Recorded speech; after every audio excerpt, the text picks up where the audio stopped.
Pelajaran Sekolah Sabat Rabu 23 Juli 2025. Pelajaran yang keempat di triwulan yang ketiga. Judul untuk hari ini adalah Lalat, Ternak, dan Bisul. Bacalah Keluaran 8 ayat 20 sampai pasal 9 ayat 12. Apakah yang diajarkan oleh kisah ini tentang betapapun hebatnya pernyataan kuasa dan kemuliaan Allah, manusia tetap memiliki kebebasan untuk menolaknya. Saya baca dalam Keluaran 8 ayat 20 sampai pasal 9 ayat 12. Berfirmanlah Tuhan kepada Musa, bangunlah pagi-pagi dan berdirilah menantikan Firaun pada waktu biasanya ia keluar ke sungai, dan katakanlah kepadanya, beginilah firman Tuhan, biarkanlah umatku pergi supaya mereka beribadah kepadaku.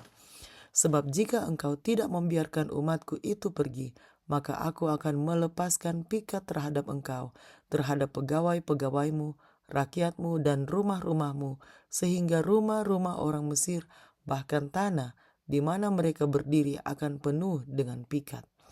Tetapi pada hari itu aku akan mengecualikan tanah Goshen, di mana umatku tinggal, sehingga di sana tidak ada terdapat pikat, supaya engkau mengetahui bahwa aku Tuhan ada di negeri ini. Sebab aku akan mengadakan perbedaan antara umatku dan bangsamu. Besok tanda mujizat ini akan terjadi.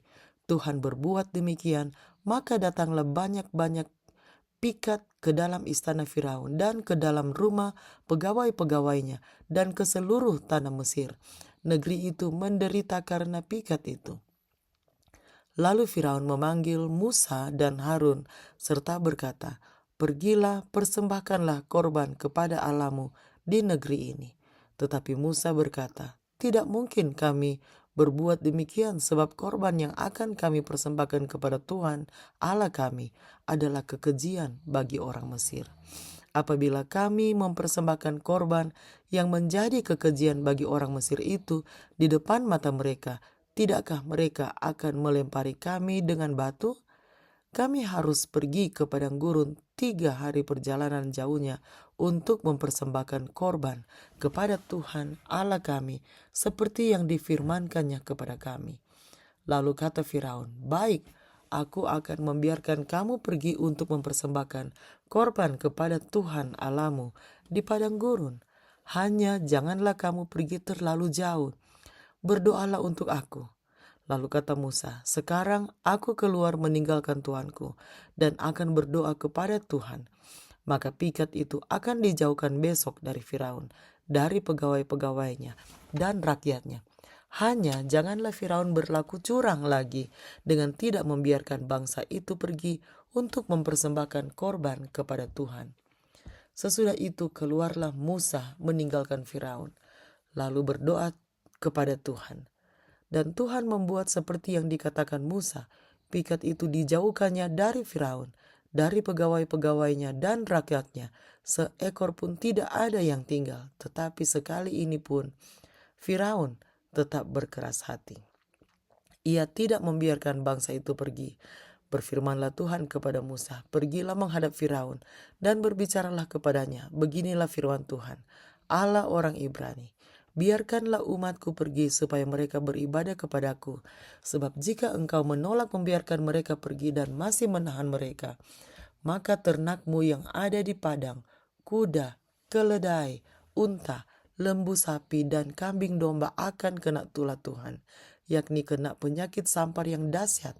Dan Tuhan akan membuat perbedaan antara ternak orang Israel dan ternak orang Mesir, sehingga tidak ada yang akan mati seekor pun dari segala ternak orang Israel. Selanjutnya Tuhan menentukan waktunya. Firman-Nya, besoklah Tuhan akan melakukan hal itu di negeri ini. Dan Tuhan melakukan hal itu keesokan harinya. Segala ternak orang Mesir itu mati, tetapi dari ternak orang Israel tidak ada seekor pun yang mati. Lalu Firaun menyuruh orang ke sana, dan sesungguhnya lah dari ternak orang Israel tidak ada seekor pun yang mati. Tetapi Firaun tetap berkeras hati dan tidak mau membiarkan bangsa itu pergi. Berfirmanlah Tuhan kepada Musa dan Harun, ambillah jelaga dari dapur peleburan serangku penuh, dan Musa harus menghamburkannya ke udara di depan mata Firaun. Maka jelaga itu akan menjadi debu meliputi seluruh tanah Mesir dan akan menjadikan bara yang memecah sebagai gelembung pada manusia dan binatang di seluruh tanah Mesir. Lalu mereka mengambil jelaga dari dapur peleburan dan berdiri di depan Firaun. Kemudian Musa menghamburkannya ke udara. Maka terjadilah bara yang memecah sebagai gelembung pada manusia dan binatang, sehingga ahli-ahli itu tidak dapat tetap berdiri di depan Musa karena bara-bara itu. Sebab ahli-ahli itu pun juga kena bara, sama seperti semua orang Mesir. Tetapi Tuhan mengeraskan hati Firaun sehingga ia tidak mendengarkan mereka, seperti yang telah difirmankan Tuhan kepada Musa. Dewi Mesir Watshit adalah Dewi Lalat dan Dewi Rawa-rawa.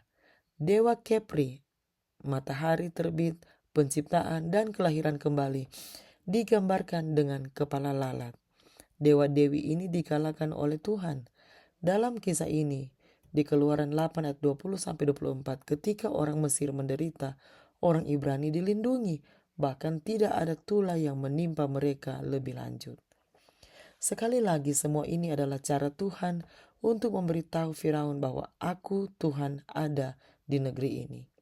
Dengan demikian, Firaun mulai melakukan tawar-menawar, tidak diragukan lagi. Tekanan semakin memuncak.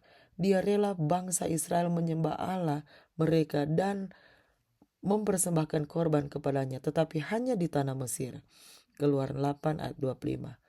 Persyaratannya tidak dapat dipenuhi karena hewan dianggap suci di Mesir dan mengorbankannya akan menyebabkan terjadinya kekerasan terhadap orang Ibrani.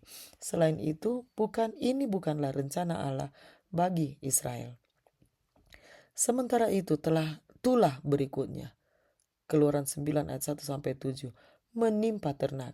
Hathor, Dewi Cinta dan Perlindungan Mesir digambarkan dengan kepala sapi. Dewa sapi jantan Apis juga sangat populer dan sangat dihormati di Mesir kuno. Jadi pada tulah kelima ini dewa-dewi utama tambahan dikalahkan ketika ternak Mesir mati. Dalam tulah ke-6 di Keluaran 9 ayat 8-12, kekalahan total Isis, dewi pengobatan, sihir dan kebijaksanaan dinyatakan. Kita juga melihat kekalahan dewa-dewi seperti Sekhmet, dewi perang dan wabah, dan Imhotep, dewa pengobatan dan penyembuhan. Mereka tidak mampu melindungi para penyembahnya sendiri. Ironisnya, sekarang bahkan para penyihir dan dukun begitu menderita sehingga mereka tidak dapat hadir di pengadilan, yang menunjukkan bahwa mereka tidak berdaya melawan pencipta langit dan bumi. Untuk pertama kalinya dalam kisah tentang 10 tulah, sebuah ayat mengatakan bahwa Tuhan mengeraskan hati Firaun. Keluaran 9 ayat 12. Betapapun membingungkan frasa ini, jika dipahami dalam konteks yang utuh, frasa ini mengungkapkan kembali bahwa Tuhan akan membiarkan kita menuai konsekuensi dari penolakan kita yang terus-menerus terhadapnya. Masalah Firaun bukanlah masalah intelektual. Ia memiliki cukup bukti rasional untuk membuat pilihan yang tepat. Namun masalahnya adalah masalah hatinya. Apakah yang harus kita pelajari dari hal ini tentang mengapa kita harus menjaga hati kita? Demikianlah bacaan pelajaran Sekolah Sabat Rabu 23 Juli 2025. Sampai bertemu di bacaan pelajaran Sekolah Sabat selanjutnya. Tuhan memberkati.